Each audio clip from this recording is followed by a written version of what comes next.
ታሪካችን የሚቀጥለው ማሽ ከባለቀይ አይኑ ተፋልሞ እንዳሸነፈው ቤረንና ፋን ደግሞ ከሚዊና ደን ጋር ይፋለማሉ። በዚህ ጊዜም በነማሽ የገቡበት በር አንድ ተማሪ ሲገባና ለመፋለም ተዘጋጅተው እንመለከታለን። ወደ ፍልሚያው ስንመለስ ሚዊ አንድ የአስማት ንቅሳት የቤረን ተመልክታ እሷ ሁለት ንቅሳት ስላላት ፍልሚያው ቀላል እንደሚሆን ትናገራለች። ደን ደግሞ ነገሮች ብቻዋ እንድትጨርሳቸው እሱ ማሽን ለመፋለም እንደሚሄድ ይነግራታል። ፍልሚያው እንደጀመረ ሚዊ ወዲያውኑ ጠንካራ ጥቃቷን በመልቀቅ ቤረን አስርቃት ወረውረውና የማሸነፍ እድል እንደሌለው ትናገራለች። ቤረን ደግሞ ተመልሶ ይቆምና የእሳት ኳሶች ይለቅላታል። ሚዊ ግን አስማቱ ደካማ መሆኑን በመግለጽ አስማቱ እሷ ድረስ ከመድረሱ በፊት ታቆመዋለች። ነገር ግን ቤረን ጭስ ለመፍጠር ነበርና አላማው ወዲያውኑ ሊያቃጥላት ቢቀርብ ግን አሁንም ራሱን አዙራት ወረውረዋለች። ሚዊ በመቀጠል ደን ከሷ ጋር የነበረው ከማሽ ጋር ከተገናኘ ወዲያውኑ አለቃቸው ከመፋለሙ በፊት ወደ ድንጋይ እንደሚቀይረው ትገልጽለታለች። ደግሞ እሱ እንደማይጠቅምና ምንም ማድረግ እንደማይችል በመግለጽ በአስማቷ በማጨናነቅ ተስፋ እስኪቆርጥ ድረስ ታድርገዋለች። ቤረን በዚህ ሰዓት የልጅነቱ ያስታውሳል። በልጅነቱ ጓደኞቹ ብሎ ያስባቸው የነበረ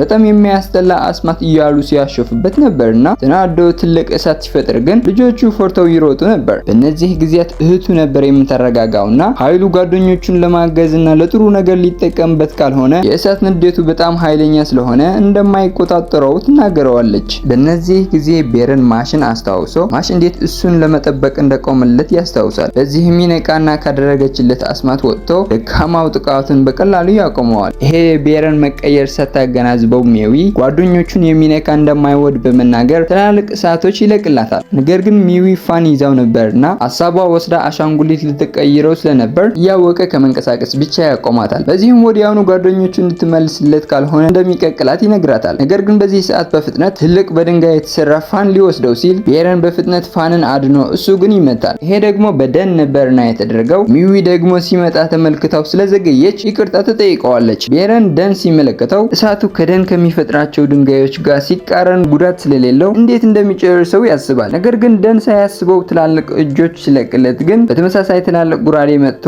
ደንን ይወገዋል። ፋን ወዲያውኑ ጉራዴው የማን እንደው መሆኑ ያውቃል። ምክንያቱም በዚህ የምንረዳው አዲሱ ሰው ሬን የሚባል የፋን ወንድም ሲሆን በጀግኖች ቡድን ለአመታት ጠንካራው ተዋጊ እንደነበር እንረዳለን።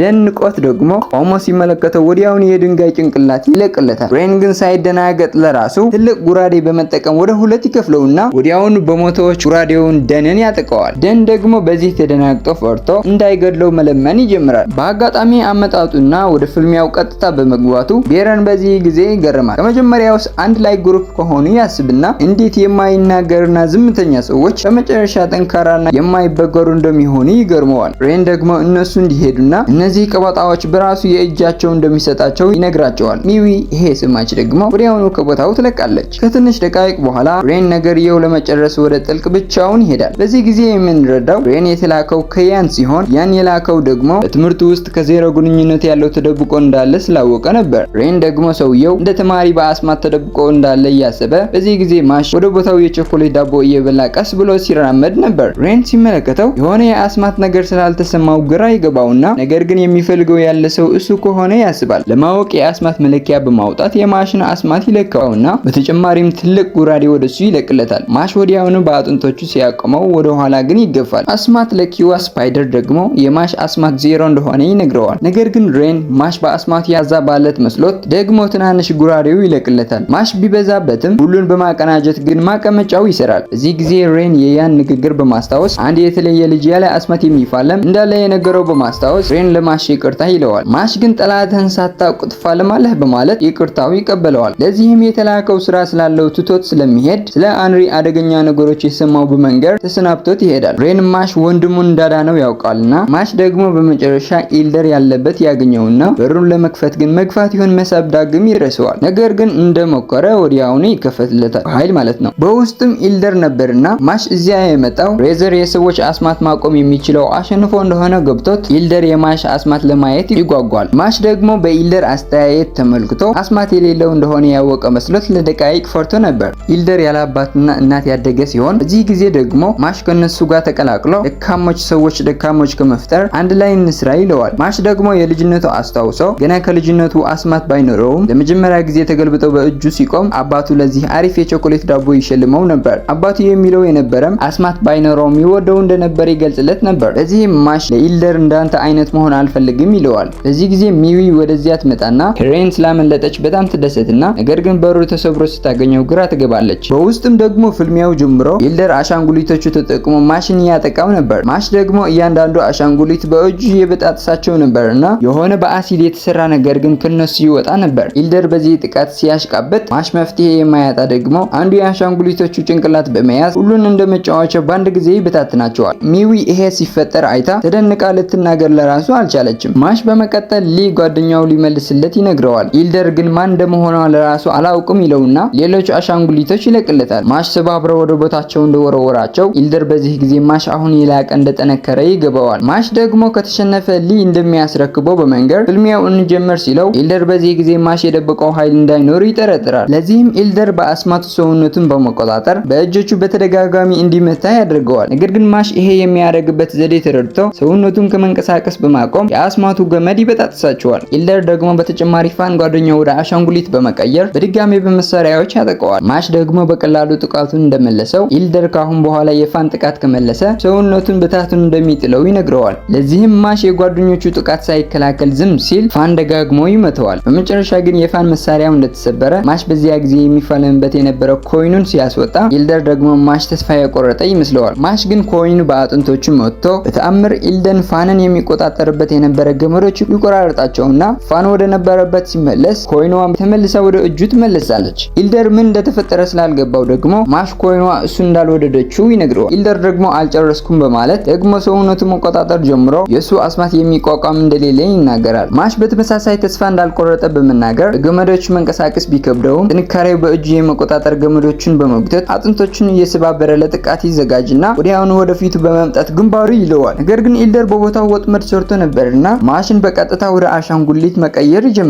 ኢልደር በመቀጠል ቀረብ ይልና ኮይኑ ሊቀማው እንዳሰበ ግን ያገኘው የቾኮሌት ዳቦ ነበር። በዚህ ጊዜ ኢልደር ተወናብዶ ምን እንደተፈጠረ እያሰበ ማሽ ወደ ነበረበት በመመለስ ጸዳ ያለ ምቱን ለመጀመሪያ ጊዜ ያቀምሰዋል። ማሽ ደግሞ የቾኮሌት ዳቦ በመቁለብ ዳቦው ስላልተጎዳ ብቻ ይደሰታል። ኢልደር ደግሞ በሚመለከተው ይገረማል። ማሽ ሰውነቱ በሙሉ ወደ አሻንጉሊት ሳይቀየር ወይም ወደ ልቡ ሳይደርስ ሲሆን የተቋቋመኝ እያለ ሳለ በእውነት ግን የተፈጠረው ሰዎች ሰውነታቸው በአደጋ ጊዜ ሲሆኑ ጭንቅላታቸው በራሱ ከዚህ አደጋ በፍጥነት እንዲለቁ ያደርጋል። ማሽ ላይ የተፈጠረው ተመሳሳይ ነገር ደግሞ የቾኮሌት ዳቦ ፍላጎት ስለበዛ ሰውነቱ ዳቦውን ለመመለስ በራሱ እንደተንቀሳቀሰ እንረዳለን። ኢልደርም በተመሳሳይ ነገርየው እንደተረዳው ለዚህም ፍልሚያው ለመጨረስ ከሌሎች ተማሪዎች የቀማው አስማት በመጠቀም ትልቁ አሻንጉሊቱ ይጠራዋል። የሚለው ደግሞ አሻንጉሊቱ ከአስማቱ ጋር የተገናኘ ስለሆነ የነካው የሆነ ነገር ወደ አሻንጉሊት እንደሚቀየር ያሳውቀዋል። ሚዊ ይሄ ፈርታ አስርቃ ስትመለከት ኢልደር ደግሞ በዚህ እያጉራራ ያለ አሻንጉሊቱ ተበነቃቅሮ ማሽ አንዱ እጁ ተሸክሞት ያገኘዋል። ኢልደር ይገርመዋል ማሽ ወደ አሻንጉሊት ያለመቀየሩ። ማሽ ደግሞ የተፈጠረው ሲያስረዳው ሰውነቱ በገመዶቹ እየተጠቃ ይመለከት እንደነበር በመንገር አንዱ ሲያዝ ወዲያውኑ በሌላኛው እጁ በፍጥነት ይይዘውና ሌላኛውም በተመሳሳይ ነገር እያደረገ ነበር። ሚዊ ከሩቅ የምትመለከተው ልታምን አልቻለችም። ኢልደር ደግሞ ተናዶ ትልቁ አሻንጉሊት ሲለቅለት ደግሞ ማሽ ወዲያውኑ በቦታው በታጥኖ በፍጥነት ከኋላው በመምጣት ደግሞ ሊጨርሰው የሚወደው ስታይል በመጠቀም በጭንቅላቱ ይከተዋል። ወደ ኋላ ተመልሰን የኢልደር ታሪክ ስንመለከት ደግሞ የኢልደር እናት ጥሩ ሰውና ሰዎች የምትረዳ ነበር። ሀብታምና የሀብታም ልጅ ብትሆንም ድሆችን ለመርዳት በየቀኑ በጠዋቱ ተነስታ ምግብ ትሰጣቸው ነበር። አንድ ቀን ግን የታመመ ሰውዬ በመምጣት በሆዷ ወቅቶ እንደገደላት እንረዳለን። ኢልደር የሚለው ደግሞ እናቱ ሰዎች ለመርዳት ብትወድም በደካማ ሰዎች ግን እንደተገደለች ለማሽ ይነግረዋል። ከዚያ ጊዜ ጀምሮ ደግሞ ኢልደር ደካማ ሰዎች አደገኛ እንደሆኑ ያስባቸው እንደነበርና ከዚህ ዓለም ሊያጠፋቸው ደግሞ ከእንደሱ አይነት ሰዎች ግሩፕ እንደፈጠረ ያስረዳዋል። የሆነ ነገር ቢፈጠርም ግን ሁሉ ጊዜ ኃይለኛ ደካማ እንደሚያሸንፈው ይነግረዋል። ማሽ ግን የተሳሳተ ግንዛቤ እንዳለው በመረዳት አሁን ንግግሩ አቁሞ ጓደኞቹ ብቻ እንዲመልስለት ይነግረዋል። ኢልደር ሊና ፋን ወደ ነበሩበት ይመልሳቸውና ከተኙበት እንቅልፍ እንደነቁም ሁሉም አንድ ላይ ይደሰታሉ። ፋንና ሊ በዚህ ጊዜ ማሽ ጀግና እያሉ ያደንቁት ነበርና ፋን በደስታ ሲያለቅስ ሊ ደግሞ ወደዚህ ጣጣ ስላስገቡት ይቅርታ እንዲያደርግላቸው ትናገራለች። ቤረንም በዚያው ከነበረበት ወደዚያ እንደመጣ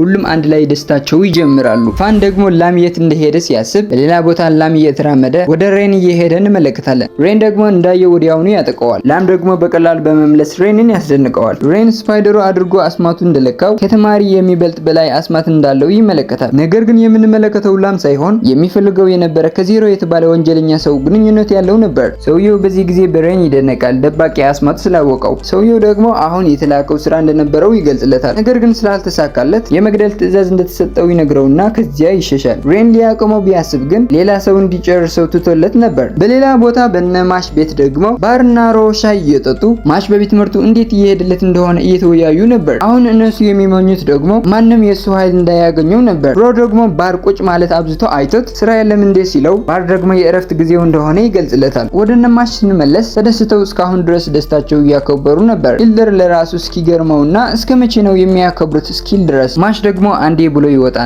ሌሎቹ ግን በማሽ ስለሚያስብላቸውና ሁሉ ተማሪ ወደ ነበሩበት ስለተመለሱ ደስተኛ ነበሩ። ነገር ግን ከደቂቃ በኋላ ሰውየው ወደዚያ ይመጣና የነማሽ ጓደኞችም ከመንገዱ ይጠርጋቸዋል። ቤረን ለመፋለም ሊነሳሳ ሲል የሰውየው አስፈሪ አስማት ተሰምቶት ወዲያውኑ አፉን ይይዛል። ሰውየው ስሙ ሄንሪ ይባል ነበርና ከኢልደር ፊት በመቆም በሱ እንዳፈረ ይነግረውና ለደካሞች ስለተሸነፈ ደግሞ ደካማ በማለት ይነቅፈዋል። እሱ እስካሁን ድረስ ስለ ያን ማስረጃ ይሰጠው ነበር። ነገር ግን አሁን ሚስጥሩ ስለወጣ እንደማይጠቅመው በመናገር በእጆቹ ሊገድለው ይሞክራል። በዚህ ጊዜ ማሽ ተመልሰው የቾኮሌት ዳቦው ይዘው በመምጣት ደስታቸው ለመቀጠል እያቀደ ነበር። ጓደኞቹ ግን ጊዜው እንዳልሆነ እየተናገሩት ማሽ ደግሞ በአጋጣሚ እባቡ በፊቱ እንዳየ ያለ እጁ ወዲያውን ሊያለቀው እንዳሰበ ሳያስበው በኃይሉ ዳቦዎቹን በቦታው ይበትናቸውና ሄንሮ ደግሞ በዳቦው ይቆሽሻል። ማሽ ሳያስበው ያደረገው ግን ሄንሮ ቀልቡ ወደ ማሽ ሆነው ኢልደር ለራሱ ከመግደል ይተወዋል። ማሽ ምን እየተፈጠረ ነው እያለ ጓደኞቹ ያለ ፍርሃት መጠየቁ ይገርማቸዋል። ሄንሮ ደግሞ ዳቦዎቹ ከራሱ ጥለው አሪፍ ተደርገው የተሰሩት ወሩሮ በመሬት ላይ ይጥላቸዋል። ማሽ በዚህ ጊዜ ማመን አልቻለም፣ ሄንሮ ዳቦውን ስላልወደደው። በተመሳሳይ ጊዜ ሄንሮ ማሽን እየተመለከተው በልቡ ያማው ይጀምርና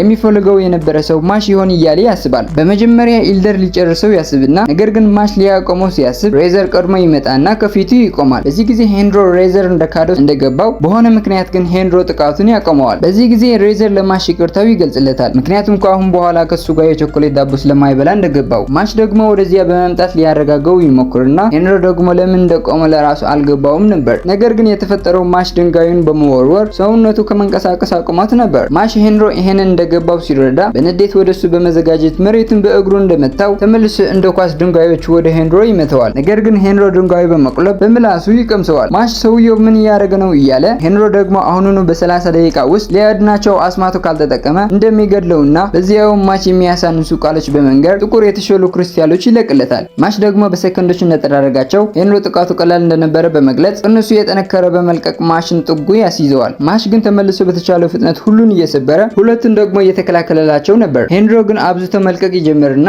ማሽ መጨረሻው ሲመስለው ኢልደር ትልቁ አሻንጉሊቱ በመጠቀም ማሽን ያድነዋል። በመቀጠልም ወደ ሄንሮ በመልቀቅ ሊጨርሱ ያስብና ነገር ግን ሄንሮ በክርስቲያኖቹ በነቃቅሮ ይጥላቸዋል። ሄንሮ ጥቅም እንደሌለው እየተናገረ አንዱ ጭንቅላት ከአሻንጉሊቶቹ ይንቀሳቀስና ማሽ ከውስጡ ወጥተው ሄንሮ ሳያገናዝበው በፊቱ መራር ቦክስ ይመተዋል። ነገር ግን ሄንሮ የድንጋዮች መከላከያ ነበረውና ፊቱ ለራሱ እንዳልተጎዳ እንመለከታለን። ሄንሮ በማሽ ይገርመዋል። ለዚህ ግን አስማት እንዳልተጠቀመ በማሰብ አስማቱ የሚቀለብስ መስተዋት ይጠቀምና ጓደኞቹ ይሄ ነገር የሆነ አስማት መቀልበስ እንደሚችል ስለሚያውቁ እንዳያጠቃው ማሽን ያጠነቅቁታል። ሄንሮ ደግሞ በኮንፊደንስ ማሽ እንዲያጠቃው ይናገራል። ምክንያቱም መስተዋቱ ለማሽ የራሱ አስማት ስለሚለቅለት። ማሽ ግን አስማት ስለማይጠቀም መስተዋቱን ሰብሮ ፊቱን የጫማው ቆሻሻ ያቀምሰዋል። በዚህ ጊዜ ሁሉን ይገርማቸዋል። ማሽ አስማት ሳይሆን የሰውነቱ ጥንካሬ ብቻ በመጠቀሙና ለቀናት የሚገርም ተአምሮች የሚያሳያቸው የነበረው ያለ አስማት እንደመሆኑ ማመን አልቻሉም። ሄንሮ ደግሞ ቆሻሻው ከሱ ይጠርግና ነገር ግን የሚሄድበት ጊዜ ስለደረሰ ከኋላው የሚያስፈራ የሸረሪት እጅ በመያዝ ሲወስደው ሄንሮ ሌላ ጊዜ እንደሚገናኙ ቃል ይገባለታል። ማሽ ውጊያው ስለጨረሰ ይደሰትና ሬዘር እና ኢልደር ከማሽ ጋር ተግባብተው ስለነበሩ አመስግነውት ይወጣሉ።